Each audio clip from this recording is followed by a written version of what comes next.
ഇത്തരം രക്തരക്ഷസുകളെ എന്നന്നേക്കുമായി ഇല്ലാതാക്കുവാൻ എളുപ്പം ചെയ്യാവുന്ന ഒരു വഴിയേയുള്ളൂ. ഇവരുടെ തല വെട്ടിമാറ്റി ആ വായ്ക്കകത്ത് വെളുത്തുള്ളി കുത്തി നിറയ്ക്കുക.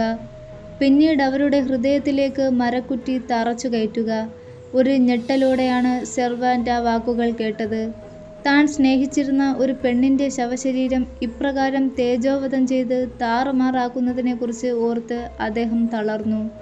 പക്ഷേ അതേ നിമിഷം തന്നെ യാഥാർത്ഥ്യത്തെക്കുറിച്ചോർത്തപ്പോൾ ആ തളർച്ചയുടെ കഠിനത കുറഞ്ഞുകൊണ്ടിരുന്നു. മുന്നിൽ കിടക്കുന്നത് രക്തദാഹിയായ പ്രേതമാണല്ലോ.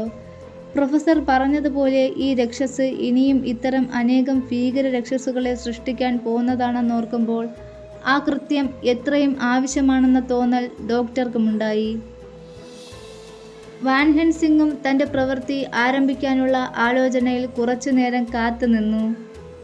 ഒടുവിൽ ആർത്തറുടെ സാന്നിധ്യമുണ്ടായിട്ട് വേണം ആ കൃത്യം നടത്താനെന്ന തീരുമാനത്തോടെ അവർ ആ പൂട്ടിയിട്ട മതിൽ ചാടി പുറത്തു വന്നു. പിന്നീടവർ ഒരു കുതിരവണ്ടി പിടിച്ച് പിക്കാഡിയിലേക്ക് യാത്ര ആരംഭിച്ചു. ആർത്തറെ കൂട്ടിക്കൊണ്ട് ഏതാനും ദിവസങ്ങൾക്കു ശേഷം അവർ വീണ്ടും ആ പള്ളിപ്പറമ്പിലെത്തി. ഒരു അർദ്ധരാത്രി സമയം കാർമേഘപൂരിതമായ മാനത്തുനിന്ന് കാണുന്ന നേരിയ നിലാവൊഴിച്ചാൽ തികച്ചും അന്ധകാരവൃതമായിരുന്നു പ്രകൃതി. മതിൽ ചാടി പഴയതുപോലെ തന്നെ അവർ ആ കോട്ടയ്ക്കുള്ളിലേക്ക് കയറി. വാൻ ഹെൽസിംഗ് വഴി കാട്ടിക്കൊണ്ട് മുന്നിൽ നടന്നു. അവർ ആ ശവക്കല്ലറയുടെ സമീപത്ത് എത്തിച്ചേർന്നപ്പോൾ അവിടെ തങ്ങി നിൽക്കുന്ന ദുഃഖസാന്ദ്രമായ ഓർമ്മകളിൽ ആർത്തർ അസ്വസ്ഥനായേക്കുമോ എന്ന് സംശയിച്ച് ഡോക്ടർ അയാളെ നോക്കി. ആ ഭീകര ദിവസത്തെക്കുറിച്ചുള്ള ഓർമ്മ തന്നെ അയാളുടെ ദുഃഖത്തിന് മറുമരുന്നായി പ്രവർത്തിക്കുകയാണെന്ന് അവർക്ക് തോന്നി. കല്ലറയുടെ വാതിൽ തുറന്ന പ്രൊഫസർ അവർക്ക് അകത്തേക്ക് കടക്കാൻ വഴി തെളിച്ചു. എല്ലാവരും അകത്ത് കയറിക്കഴിഞ്ഞപ്പോൾ വാതിൽ പൂട്ടി. പിന്നീട് അദ്ദേഹം ഒരു കറുത്ത റാന്തൽ വിളക്ക് കൊളുത്തി ശവപ്പെട്ടിയുടെ മുകളിൽ വെളിച്ചം വീഴത്തക്ക വിധം ഉയർത്തിപ്പിടിച്ചു. പ്രൊഫസർ തിരിഞ്ഞ് ഡോക്ടറോടായി ചോദിച്ചു, നിങ്ങൾ ഇന്നലെ എൻ്റെ കൂടെ ഇവിടെ വന്നിരുന്നപ്പോൾ ഈ പെട്ടിക്കുള്ളിൽ ലൂസിയുടെ മൃതശരീരം ഉണ്ടായിരുന്നില്ലേ? അതെ, അതവിടെ ഉണ്ടായിരുന്നുവല്ലോ. നിങ്ങളെല്ലാവരും ഇദ്ദേഹം പറഞ്ഞത് കേട്ടുവല്ലോ. പ്രൊഫസർ ചുറ്റും നിന്നവരുടെ മുഖങ്ങളിലേക്ക് നോക്കി. പിന്നെ ആരുടെയും മറുപടി പ്രതീക്ഷിക്കാത്ത മട്ടിൽ പ്രൊഫസർ തൻ്റെ സ്ക്രൂ ഡ്രൈവർ എടുത്ത് ആ പെട്ടിയിലെ ആണികൾ ഓരോന്നായി ഇളക്കി തുടങ്ങി. അതിൻ്റെ മേൽമൂടി ഉയർത്തി മാറ്റി. ആർത്തറുടെ മുഖം വിവർണമായിരുന്നു. പെട്ടിയുടെ മൂടി നിശേഷം ഉയർന്ന ഉടൻ ആർത്തർ അതിനു നേരെ പാഞ്ഞു ചെന്നു. മൂടിക്കടിയിൽ മറ്റൊരു ഈയത്തകിട് കൂടി ഉണ്ടായിരുന്ന കഥ അയാൾ മറന്നു പോയിരുന്നോ എന്തോ.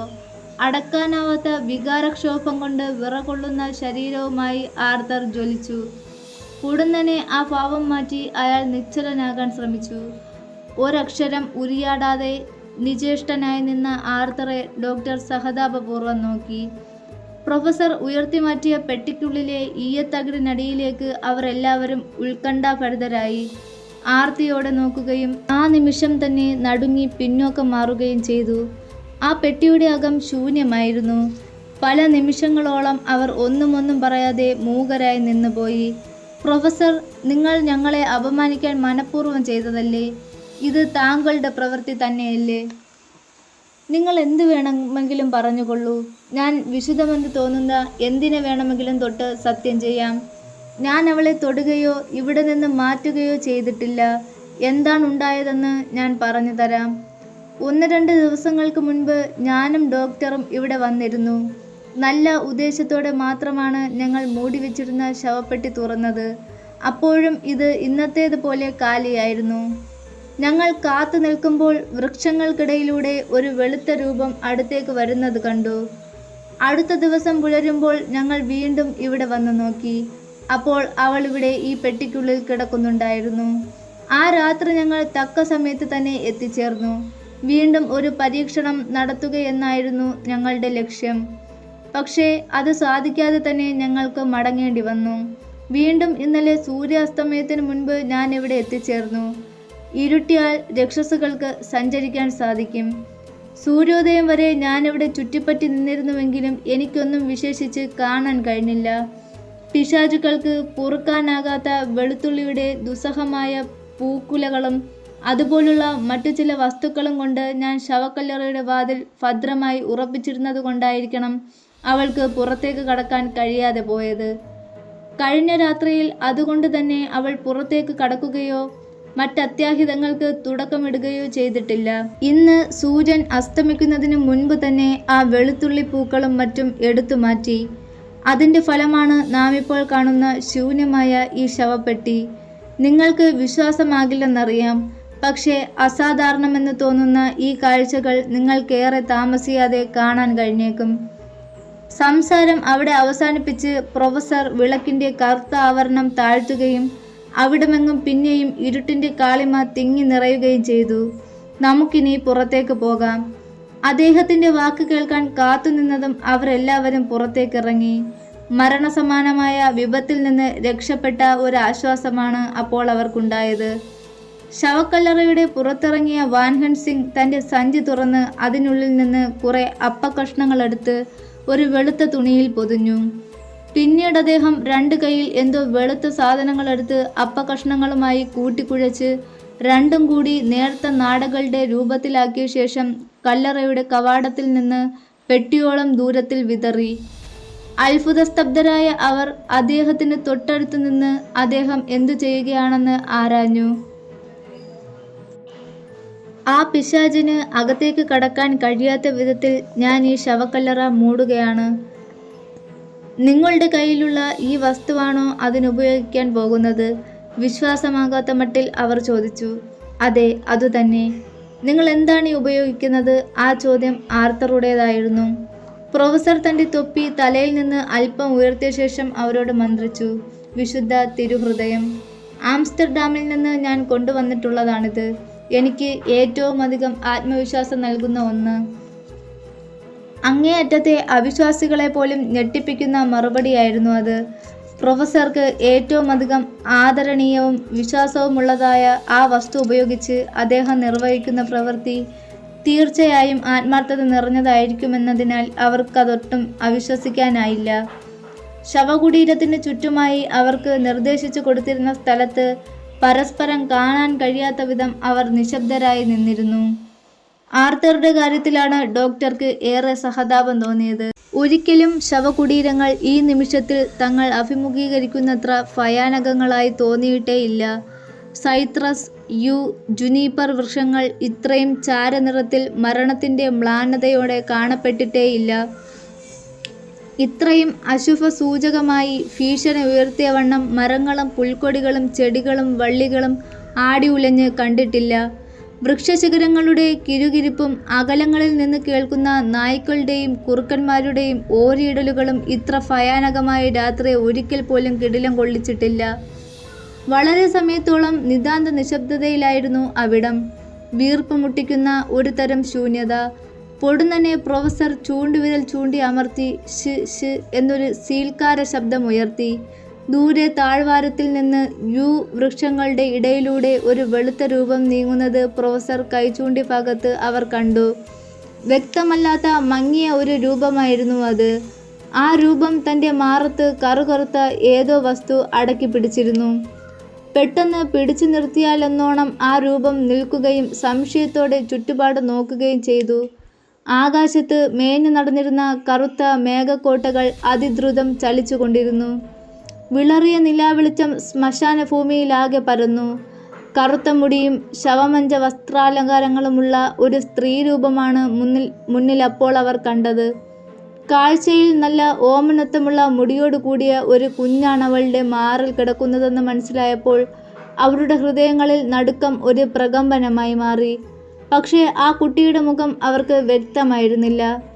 ഉറക്കത്തിൽ ഞെട്ടിയുണർന്ന നായ മുറവിളി കൂട്ടും പോലെയോ ഉറക്കത്തിൽ ഞെട്ടിയുണരുന്ന കുഞ്ഞുങ്ങൾ പൊട്ടിക്കരയുന്നത് പോലെയോ ഉള്ള ഒരു ആർത്തനാദം നിമിഷാർദ്ധ നിശബ്ദതയ്ക്ക് ശേഷം അവർ കേട്ട് മുന്നോട്ട് നീങ്ങാൻ തീരുമാനിച്ചു.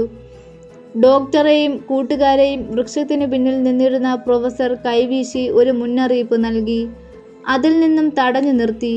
വീണ്ടും അവർ ആ രൂപത്തെ ശ്രദ്ധിക്കുമ്പോൾ അത് മുന്നോട്ട് നടക്കാൻ തുടങ്ങിയിരുന്നു. ആ രൂപത്തിൻ്റെ മുഖം കണ്ട് അവരുടെ ഹൃദയം മഞ്ഞുകട്ടി പോലെ തണുത്തുറഞ്ഞു. ആർത്തർ വീർപ്പുമുട്ടലോടെ ശ്വാസോച്ഛ്വാസം ചെയ്തു. ലൂസിയുടെ രൂപഭാവങ്ങൾ എത്രമാത്രം മാറിപ്പോയിരിക്കുന്നു. അവളിലെ മൃദുലത എവിടെയോ അപ്രത്യക്ഷമായി കഴിഞ്ഞിരിക്കുന്നു. കരിങ്കൽ മനസ്സാണെന്ന് ഒറ്റ നോട്ടത്തിൽ മനസ്സിലാകും വിധത്തിലായിരുന്നു ഇപ്പോഴവളുടെ രൂപം. നൈർമല്യം വിളക്ക് പോലെ കത്തി നിന്നിരുന്ന അവളിൽ മൃഗീയമായ വിഷയലമ്പടത്തമായിരുന്നു മുറ്റി നിന്നിരുന്നത്. പെട്ടെന്ന് പ്രൊഫസർ മുന്നോട്ട് നടക്കുകയും അദ്ദേഹത്തെ അവർ പിന്തുടരുകയും ചെയ്തു. ശവക്കിടങ്ങിൻ്റെ വാതിലിന് മുന്നിൽ 4 പേരും നിരന്നു നിന്നു.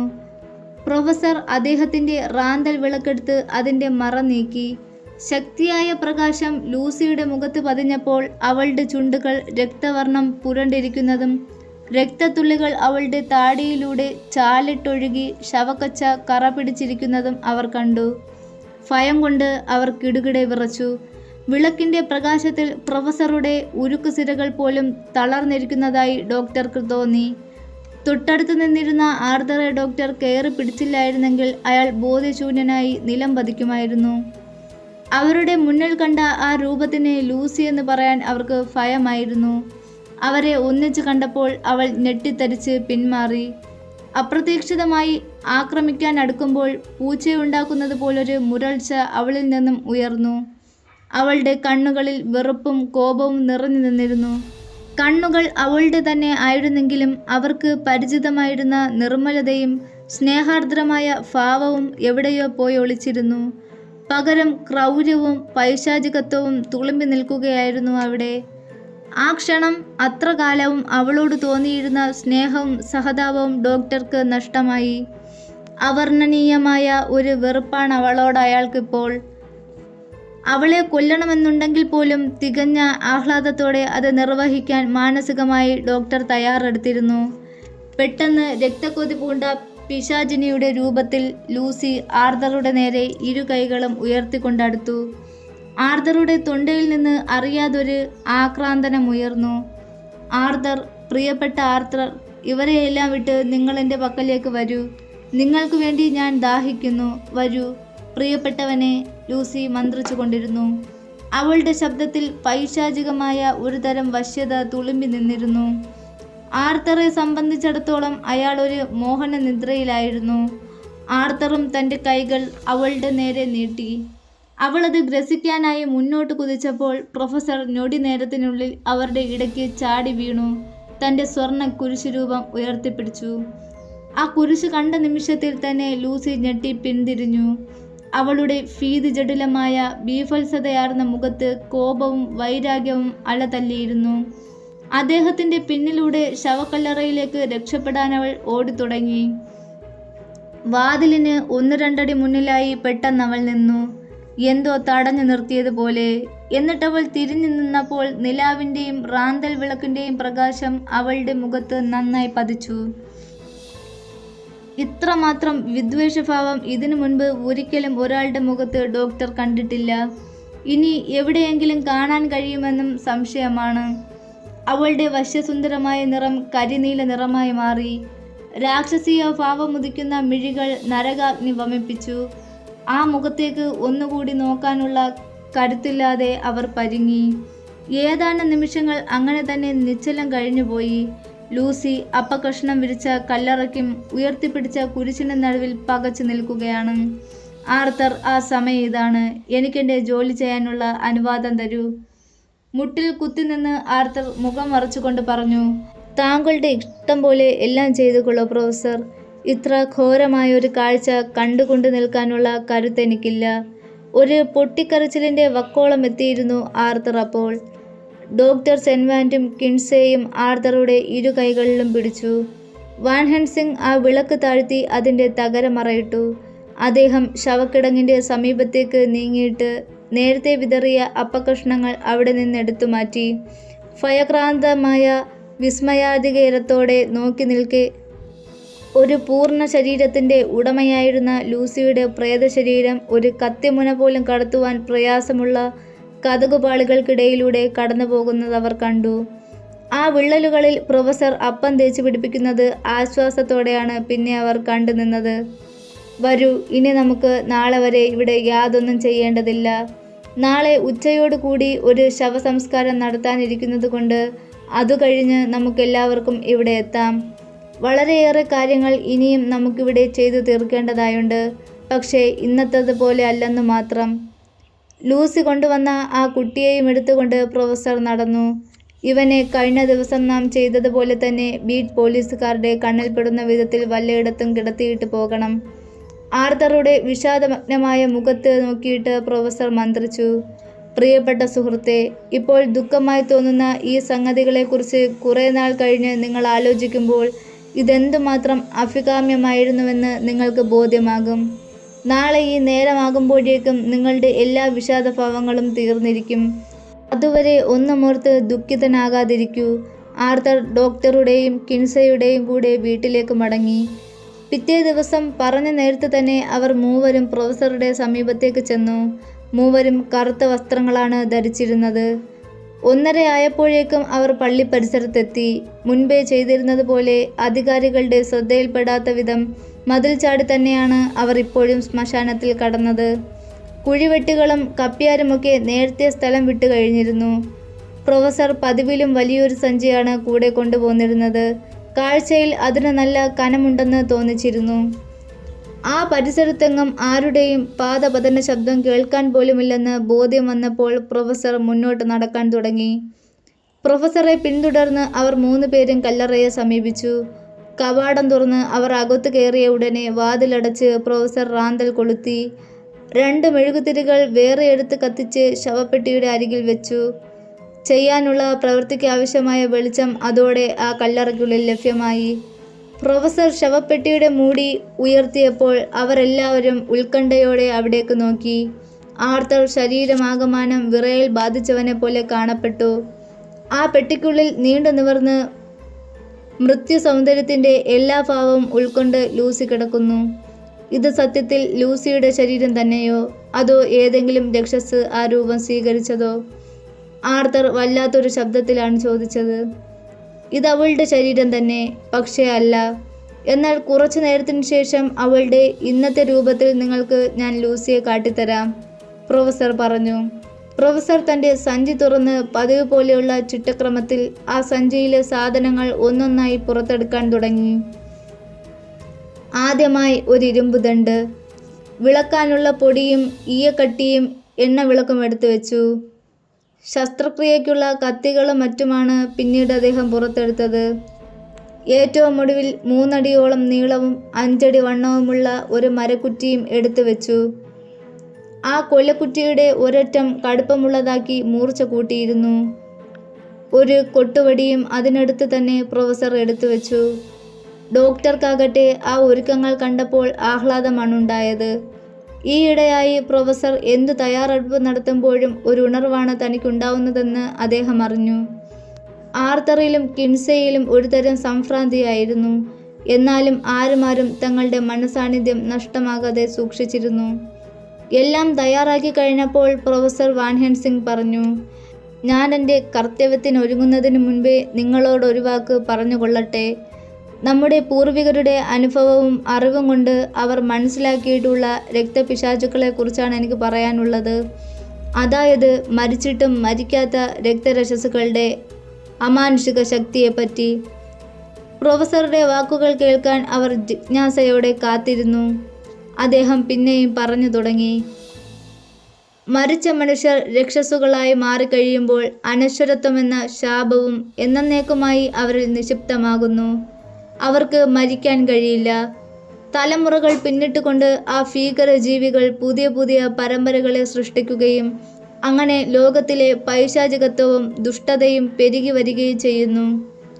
രക്തരക്ഷസുകൾ തങ്ങളുടെ നിലനിൽപ്പിനായി ജീവനോടെ ഇരിക്കുന്ന സ്വവർഗത്തെ ഇരയാക്കി അവരുടെ രക്തം പാനം ചെയ്യുമ്പോൾ ആ കൊടിയ കൃത്യത്തിനിരയായ ബലിമൃഗം മരണശേഷം താനെ രക്തരക്ഷസായി മാറുന്നു എന്നതാണ് സത്യം. ഒന്നിൽ നിന്ന് മറ്റൊന്നായി രക്ഷസു പരമ്പരകൾ പെരുകുന്നു, പ്രൊഫസർ ആർത്തറോടായി പറഞ്ഞു. ആർത്തർ, ലൂസി ആവശ്യപ്പെട്ട അവസാന ചുംബനം നിങ്ങൾ നൽകിയിരുന്നുവെങ്കിൽ അവളെപ്പോലെ ആകാമായിരുന്നു നിങ്ങൾക്കും. ഒരുപക്ഷെ അല്ല, വ്യക്തമായി നിങ്ങളും അതുപോലെ അനന്ത ഭീകരജീവികളെ സൃഷ്ടിച്ച് മനുഷ്യരാശിക്ക് തന്നെ കൊടും ഭീതിയാകുമായിരുന്നു. ഇവളുടെ അഭിശപ്ത ജീവിതം ആരംഭിച്ചിട്ടേയുള്ളൂ. ഇവൾ രക്തം പാനം ചെയ്തിട്ടുള്ള ആ കുട്ടികളുടെ സ്ഥിതി അത്രമാത്രം അപകടകരമല്ല. രക്തപിശാചിനിയായി ഇവൾ മാറിയിരുന്നുവെങ്കിൽ തൻ്റെ ശക്തി കൊണ്ട് കുട്ടികളെ തൻ്റെ സമീപത്തേക്ക് ആകർഷിക്കുകയും മോഹനിദ്രയിൽ അവരുടെ രക്തം പാനം ചെയ്ത് ആ ജീവിതങ്ങളെ കൂടി ഈ ഘോര ശാപത്തിന് ഇരയാക്കുകയും ചെയ്യുമായിരുന്നു. യഥാർത്ഥമായ ഒരു മരണം സംഭവിക്കുകയാണെങ്കിൽ എല്ലാ കൊടിയ ഭീകരതകളും അതോടെ അവസാനിക്കും. ആ കുഞ്ഞുങ്ങളുടെ കഴുത്തുകളിൽ കാണുന്ന അടയാളങ്ങൾ അപ്രത്യക്ഷമാവുകയും അവർ പഴയതുപോലെ തങ്ങളുടെ ബാലചാബല്യങ്ങൾ മുഴുകുകയും ചെയ്യും. എന്തെങ്കിലും സംഭവിച്ചതായി ആ കുഞ്ഞുങ്ങൾ അറിയുക പോലുമില്ല. പക്ഷേ ഏറ്റവും വലിയ അനുഗ്രഹമായി തീരുന്നത് അതല്ല. ഇവളുടെ ഈ അവസ്ഥയിൽ നിന്ന് ഇവളെ കൊന്ന് യഥാർത്ഥ മരണത്തിന് ഇരയാക്കുന്ന പക്ഷം നാം എല്ലാം എത്രയും സ്നേഹിക്കുന്ന ആ മാന്യവതിയുടെ ആത്മാവ് സ്വതന്ത്രമാവുകയും മരണശേഷമുള്ള മാന്യസ്ഥാനം അവൾക്ക് ലഭിക്കുകയും ചെയ്യും. അനുഗ്രഹീതമായ ഒരു കൈയായിരിക്കണം അവളെ ഈ ശാപത്തിൽ നിന്നും സ്വതന്ത്രയാക്കുവാൻ കൊലക്കുറ്റി അവളിൽ തറക്കേണ്ടത്. ആ കൃത്യത്തിന് ഏറ്റവും യോഗ്യൻ ആർത്തർ തന്നെയാണ്. ഡോക്ടർ വളരെ പതിഞ്ഞ ശബ്ദത്തിലാണ് പറഞ്ഞത്. എല്ലാവരുടെയും കണ്ണുകൾ ആർത്തറിനെ ശ്രദ്ധിച്ചു. ആർത്തറുടെ മുഖം കടലാസ് പോലെ വിളറി വെളുത്തു. അയാൾ വിറയ്ക്കാൻ ആരംഭിച്ചിരുന്നു. എങ്കിലും ധൈര്യത്തോടെ മുന്നോട്ട് നീങ്ങി നിന്നുകൊണ്ട് പറഞ്ഞു, ഞാൻ എന്താണ് ചെയ്തു തരേണ്ടത് പ്രൊഫസർ? ഇതാ ഈ കൊലക്കുറ്റി നിങ്ങളുടെ ഇടത് കൈയിലെടുത്ത് അവളുടെ ഹൃദയത്തിന് മുകളിലായി മുന ശരിയായി പിടിച്ചുകൊള്ളുക, പ്രൊഫസർ പറഞ്ഞു. വലത് കൈയിൽ കൊട്ടുവടിയുമെടുത്ത് തയ്യാറായിക്കൊള്ളുക. ഞങ്ങൾ പ്രാർത്ഥന ആരംഭിക്കുകയായി. അപ്പോൾ ദൈവത്തെ ധ്യാനിച്ച് ആ കൊലക്കുറ്റി അവളുടെ മാറിടത്തിലേക്ക് അടിച്ചു കയറ്റുക. അതോടെ ആ പ്രേതാത്മാവ് അവളെ വിട്ടു പോവുകയും നാം എല്ലാം സ്നേഹിക്കുന്ന ലൂസിക്ക് നിത്യശാന്തി ലഭിക്കുകയും ചെയ്യും. ആർത്തർ പ്രൊഫസർ പറഞ്ഞതനുസരിച്ച് ലൂസിയുടെ ഹൃദയത്തിന് നേരെ കൊലക്കുറ്റി അടിച്ചിറക്കാൻ തയ്യാറായി നിൽക്കുമ്പോൾ അയാളുടെ കൈകൾ ഒട്ടും തന്നെ വിറയ്ക്കുകയുണ്ടായില്ല. പ്രൊഫസർ പ്രാർത്ഥന ആരംഭിച്ചു. ഡോക്ടറും കിൻസയും അതേറ്റു ചൊല്ലി. ആർത്തറുടെ കൈയിലെ കൊലക്കുറ്റിയിലെ മൂർച്ചയേറിയ അഗ്രം ലൂസിയുടെ ഹൃദയഭാഗത്ത് അമർന്നു. ആ മുന അവളുടെ ശരീരത്തിൽ ഒരു കുഴിയുണ്ടാക്കി. പിന്നീട് അയാൾ ഭ്രാന്തമായ ശക്തിയോടെ ആ കുറ്റിയിൽ കൊട്ടുവടി കൊണ്ട് ആഞ്ഞടിച്ചു. പെട്ടിക്കുള്ളിൽ കിടന്നിരുന്ന ലൂസിയുടെ ഘോരരൂപം അസഹ്യവേദനയോടെ എന്നോണം ഞെരിപിരികൊണ്ടു. അവളുടെ അധരങ്ങളിൽ നിന്നും അതികഠിനമായ ആർത്തനാദം ഉയർന്നു. ആ ഭീകരനാദം ആ ശ്മശാന ഭൂമിയിലെങ്ങും മാറ്റൊലിക്കുന്നതായി തോന്നി. അവളുടെ ശരീരം വിറയ്ക്കുകയും ഞെരിപിരികൊള്ളുകയും തുടിക്കുകയും ചെയ്തു. കൂർത്ത പല്ലുകൾ സ്വന്തം ചുണ്ടുകൾ കടിച്ചു മുറിച്ചു. ആർത്തറുടെ വലത് കൈയിലെ കൊട്ടുവടി പിന്നെയും പിന്നെയും കൊലക്കുറ്റിയിൽ ആഞ്ഞു പതിച്ചുകൊണ്ടിരുന്നു. പിന്നെ പെട്ടെന്നൊരു നിമിഷത്തിൽ അവളുടെ കുത്തിപ്പിളർന്ന ഹൃദയത്തിൽ നിന്നും ചുടുനിണം ജലപ്രവാഹം പോലെ കുത്തിയൊഴുകി. അതോടെ അവളുടെ പ്രേതശരീരത്തിൻ്റെ ചലനങ്ങൾ കുറഞ്ഞു വരികയും മുഖത്തെ മാംസപേശികൾ കോച്ചി വലിക്കുന്നതെല്ലാം പതുക്കെയായി തീരുകയും ചെയ്തു. ഒടുവിൽ ആ ചലനങ്ങളെല്ലാം നിശ്ചലമായി. ഒരു ഭയങ്കര കൃത്യത്തിന് അവിടെ തിരശ്ശീല വീഴുകയായിരുന്നു. ആർത്തറിൻ്റെ കയ്യിൽ നിന്ന് കൊട്ടുവടി തെറിച്ചു വീണു. അയാൾ പിന്നിലേക്ക് മറിഞ്ഞതറിഞ്ഞില്ല. വളരെ വിഷമം അനുഭവിക്കുന്നവനെ പോലെയാണ് അയാൾ ശ്വാസോച്ഛ്വാസം ചെയ്തിരുന്നത്. തീർച്ചയായും അയാൾക്കത് എത്രയോ ക്ലേശകരമായ ഒരു കൃത്യമായിരുന്നു എന്ന് ആർക്കാണ് അറിഞ്ഞുകൂടാത്തത്. പ്രിയപ്പെട്ടവളുടെ നെഞ്ചിൽ കൊലക്കുറ്റി അടിച്ചിറക്കേണ്ടി വന്ന ദുരന്തം ഇതിനു മുൻപ് ഒരിക്കലും ഒരാൾക്കും ഉണ്ടായിട്ടുണ്ടാവില്ല. ആർത്തർ ആ ശവപ്പെട്ടിക്കുള്ളിലേക്ക് നോക്കിയതേയില്ല. ഏതാനും നിമിഷങ്ങൾ കടന്നുപോയി. ബോധക്ഷയത്തെ തുടർന്ന് എണീറ്റവനെ പോലെ അവരെ എല്ലാവരെയും അത്ഭുതപ്പെടുത്തിക്കൊണ്ട് പൊടുന്നനെ ആർത്തർ പിടഞ്ഞെണീറ്റു. അസാധാരണമായ ആഹ്ലാദത്തിൻ്റെ പ്രഭാപ്രസരമുണ്ടായിരുന്നു അയാളുടെ മുഖത്ത്. വർഷങ്ങളായി ഭീതിപ്പെടുത്തിക്കൊണ്ടിരുന്ന ഒരു സംഭവം ഒഴിഞ്ഞാലെന്ന പോലെയുള്ള ആശ്വാസമായിരുന്നു അയാൾക്ക്. അവരുടെ കണ്ണുകൾ വീണ്ടും ശവപ്പെട്ടിയുടെ നേരെ ചെന്നു. അതുവരെ ഭയത്തോടെയും വെറുപ്പോടെയും മാത്രം കാണാൻ കഴിഞ്ഞിരുന്ന ലൂസിയുടെ പൈശാചിക രൂപമായിരുന്നില്ല അത്. യഥാർത്ഥ ജീവിതത്തിൽ അവരെല്ലാം ഏറ്റവുമേറെ സ്നേഹിക്കുകയും ഇഷ്ടപ്പെടുകയും ചെയ്തിരുന്ന നിർമ്മലയും മധുരോദാരയുമായ അതിസുന്ദരിയായ ലൂസിയായിരുന്നു അപ്പോൾ അവർക്ക് പ്രത്യക്ഷപ്പെട്ടത്. വേദനയുടെയും അസുഖത്തിൻ്റെയും ക്ഷീണഭാവങ്ങൾ അവളുടെ മുഖത്ത് അപ്പോൾ കാണാനുണ്ടായിരുന്നു. പക്ഷേ വിളറി വെളുത്തതെങ്കിലും ആ മനോഹരിയുടെ മുഖത്ത് കാണപ്പെട്ട അഭൗമമായ തേജസ്, ശാന്തിയുടെയും സംതൃപ്തിയുടെയും തുടർച്ചയായ ഒരാത്മനിർവൃതിയുടെ പ്രതീകമായി അവർ ഓരോരുത്തർക്കും തോന്നി. നേരിയ ഒരു മന്ദഹാസം ചുണ്ടിൽ ഒളിപ്പിച്ചുകൊണ്ട് ആർത്തറുടെ സമീപത്തേക്ക് വന്ന് പ്രൊഫസർ വാൻ ഹെൽസിംഗ് പറഞ്ഞു, എത്ര ആഹ്ലാദകരമായ നിമിഷമാണിത് എന്ന് മനസ്സിലാക്കുന്നുണ്ടോ ആർത്തർ?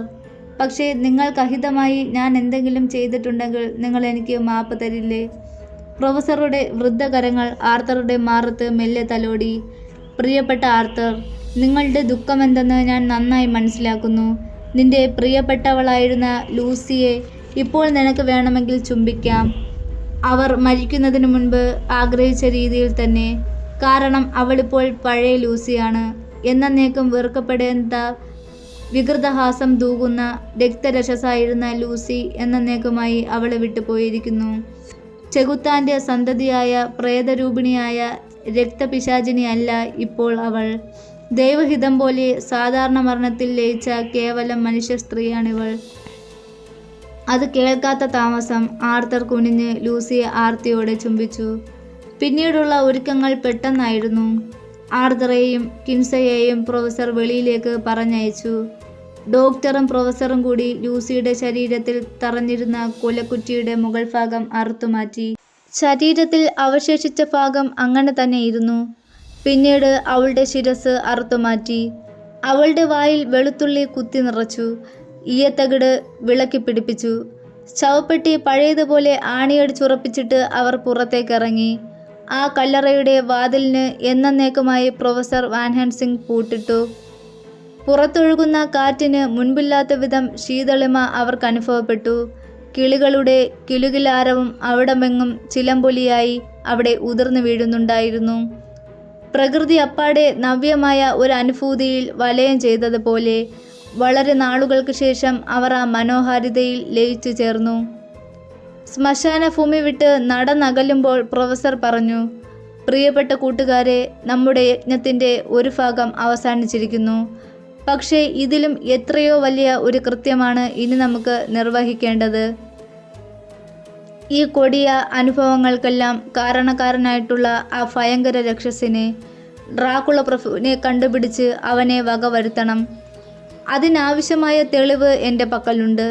എന്നാൽ അത് സുദീർഘവും വിഷമകരവും അപകടവും വേദനയും നിറഞ്ഞതുമായ ഒരു സംഭവമായിരിക്കും.